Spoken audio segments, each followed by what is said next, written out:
everyone and welcome back to Mind Review. I am Sakshi Kaushik and आज की video में हम शुरू कर रहे हैं डिसऑर्डर्स के बारे में पढ़ना within your paper of clinical psychology and we will be beginning with anxiety disorder. So just a heads up before starting this video is कि clinical psychology पढ़ते हुए disorders के symptoms and characteristics पढ़ते हुए काफ़ी बारी हम अपने आप को diagnose करने लग जाते हैं या दूसरे लोगों को डायग्नोज करने लग जाते हैं, अपने आप को रिलेट करने लग जाते हैं कि अरे ये चीज़ें तो मेरे साथ भी होती है, I am also having this disorder. But please refrain from doing so because कभी कभी कोई चीज़ होने में और उसका डिसऑर्डर में कन्वर्ट होने में there is a lot of difference. It's good that you know about the symptoms so that you are able to reach out to a professional अगर आपको अपनी लाइफ में कोई दिक्कत फेस होती है तो. बट कोई भी डायग्नोसिस सिर्फ एक प्रोफेशनल कर सकता है. Right now we are just studying about what anxiety disorders are, क्या क्या टाइप्स होंगे एंजाइटी डिसऑर्डर्स के और इनके क्या कैरेक्टरिस्टिक्स होते हैं. ठीक है, सो कोई भी क्लिनिकल साइकोलॉजी की वीडियो देखने से पहले सेल्फ डायग्नोसिस या अदर डायग्नोसिस से प्लीज रिफ्रेन करें unless and until you are a professional. So let's get started.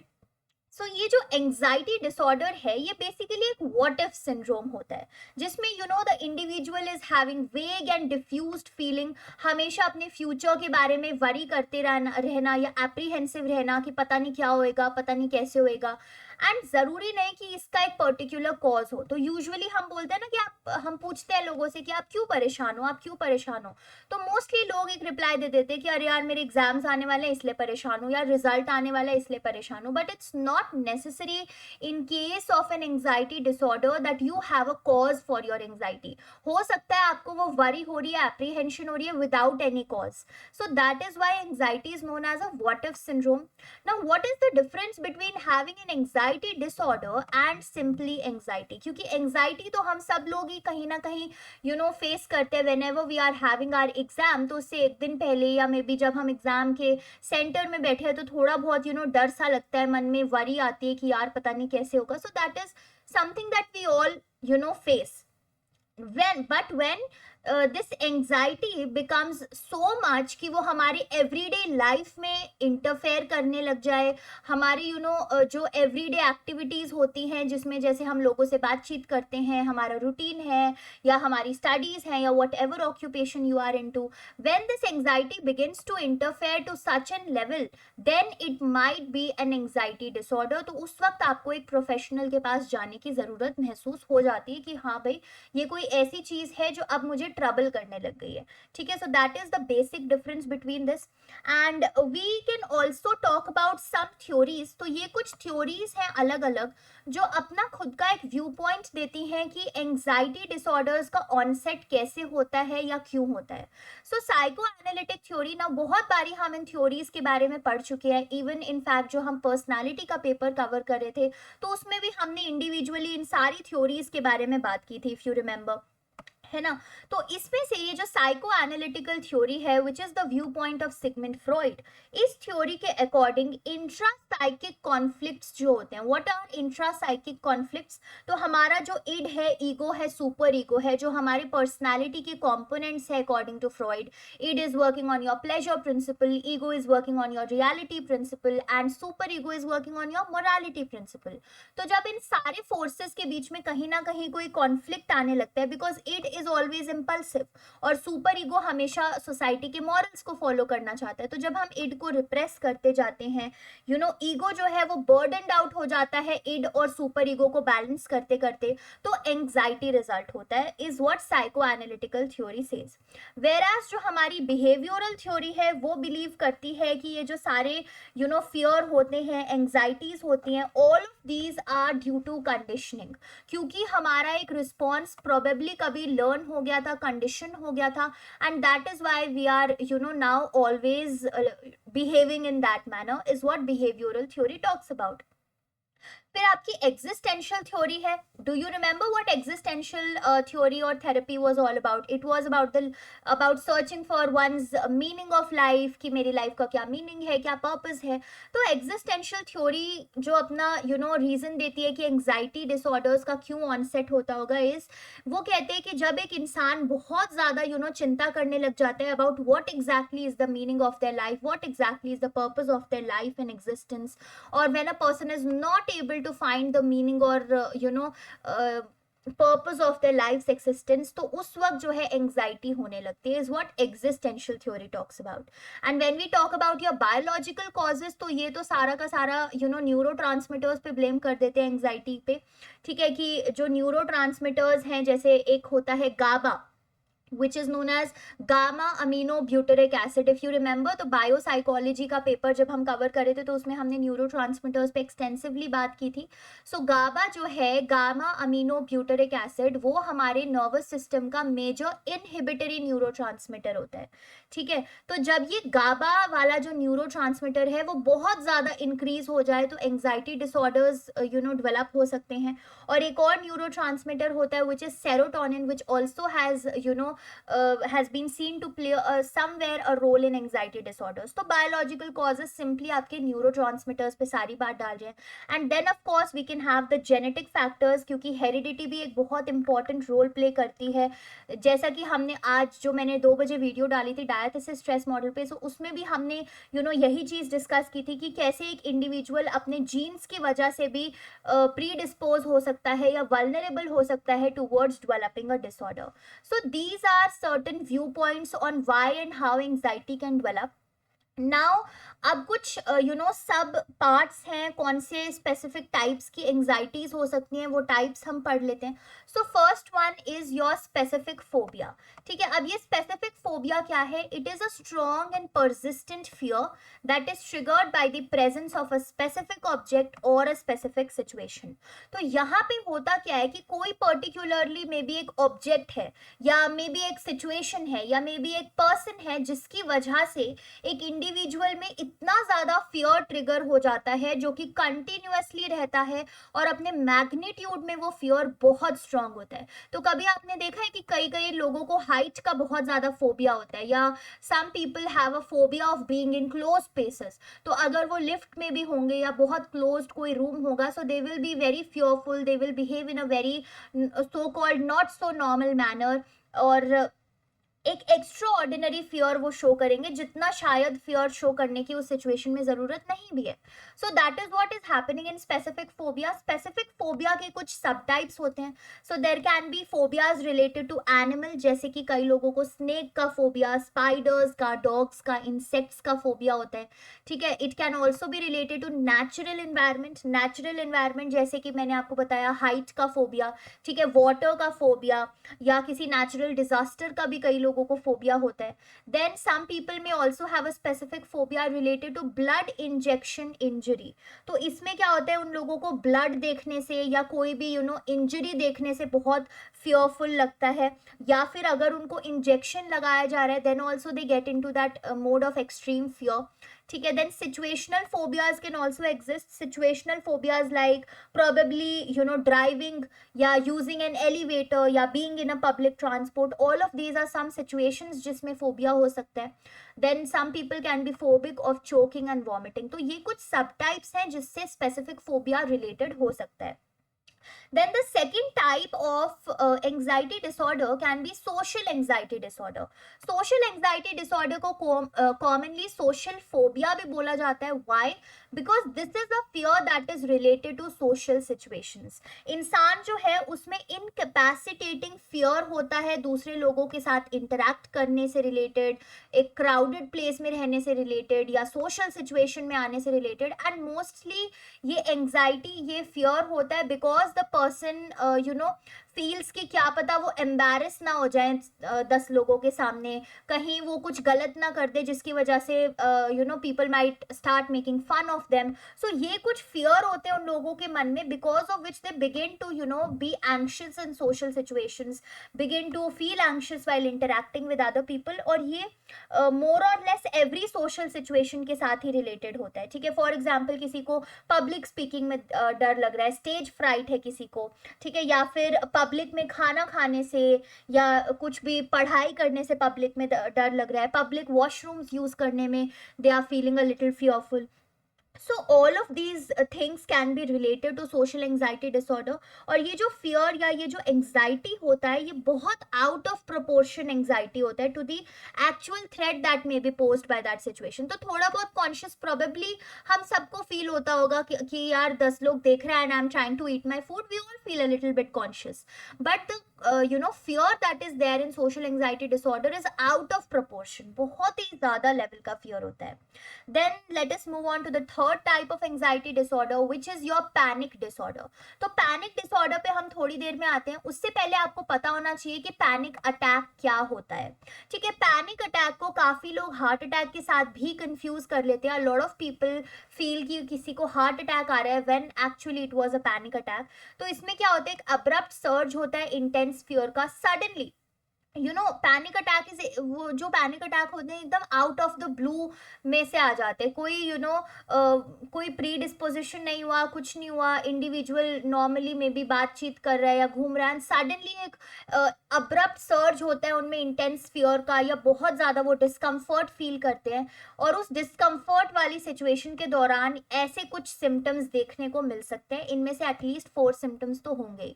For example palpitations, ठीक है, या फिर बहुत ज़्यादा उनको स्वेटिंग हो रही है, ट्रेम्बलिंग हो रहे हैं, हाथ पैर कांपने लग रहे हैं, ठीक है, they are feeling as if they are not able to breathe properly, so shortness of breath है, चोकिंग की सेंसेशंस आती है कि जैसे कुछ गले में अटक रहा है एकदम से, चिल्स या हीट सेंसेशन आती है कि कभी तो एकदम ठंडा लग रहा है, कभी एकदम गर्मी लग रही है, and they begin to have a little bit of chest pain. और ये जो चेस्ट पेन वाला सिम्टम है पैनिक अटैक का, because of this symptom a lot of people feel कि ये हार्ट अटैक हो रहा है एक इंडिविजुअल को, ठीक है।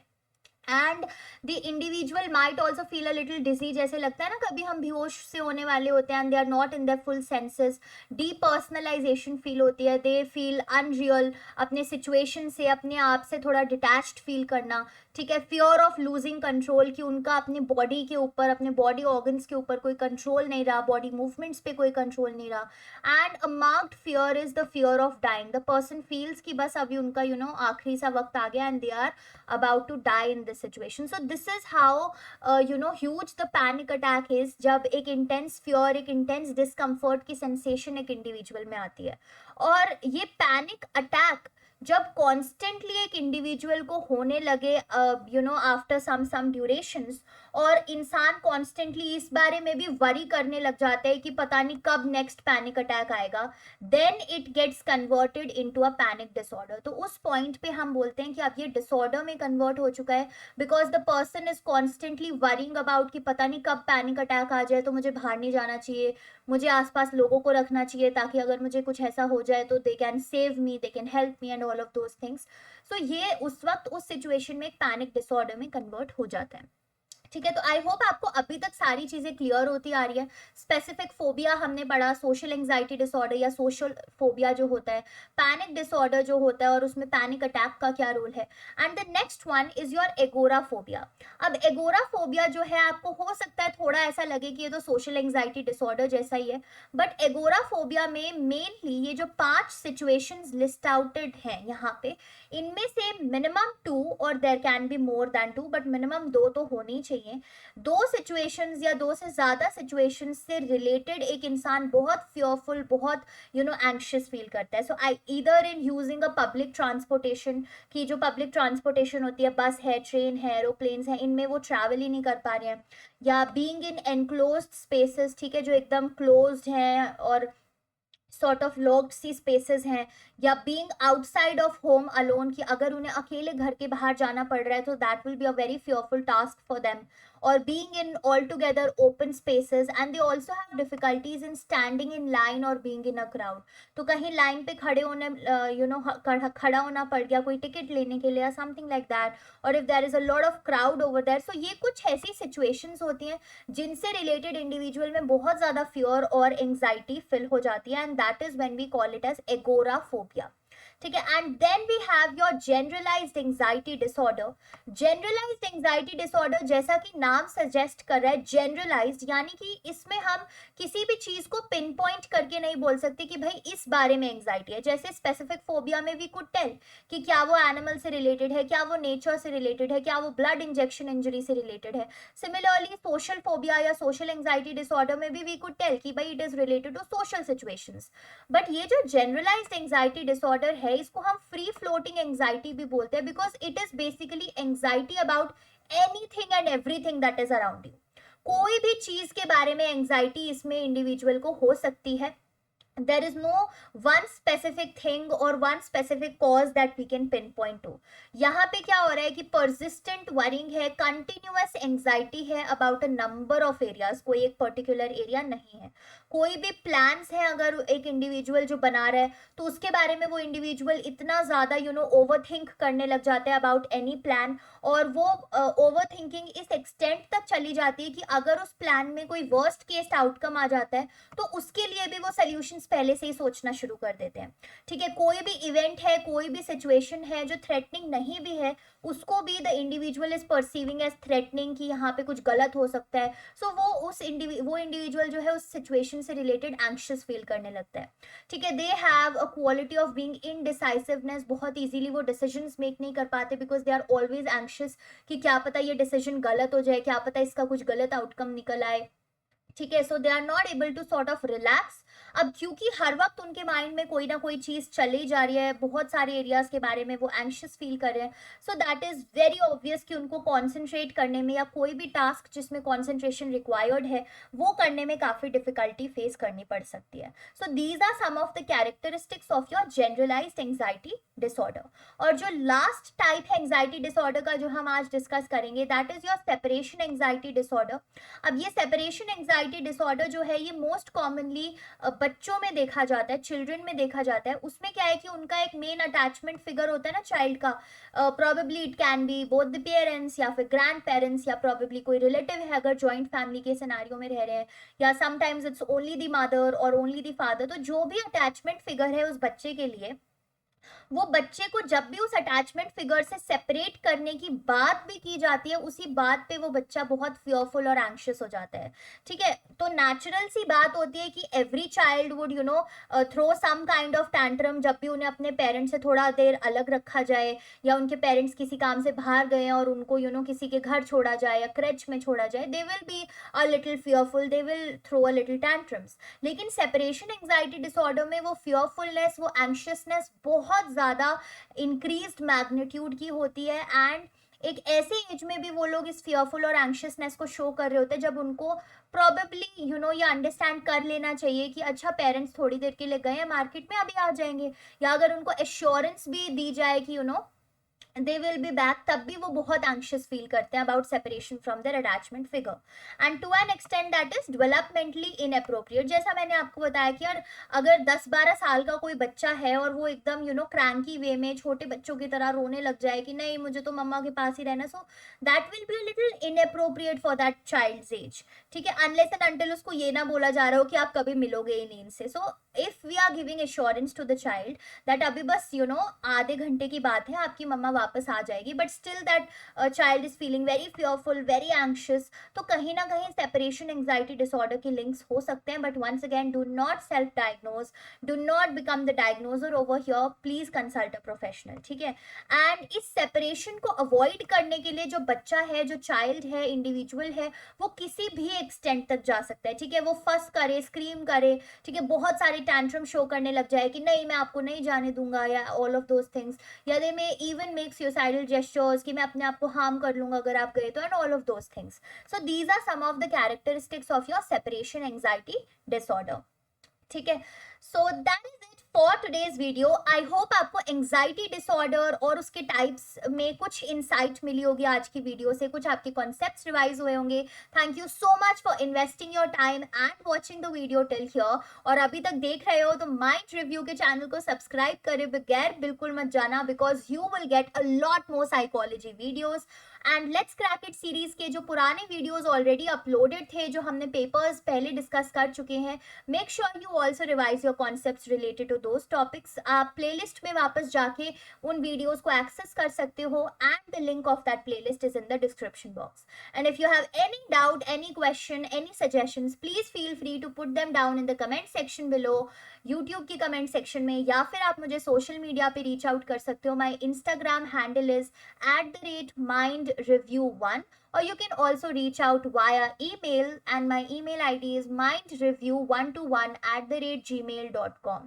So that will be it for today's video. I'll meet you in the next video. Till then, have a good day and bye bye everybody.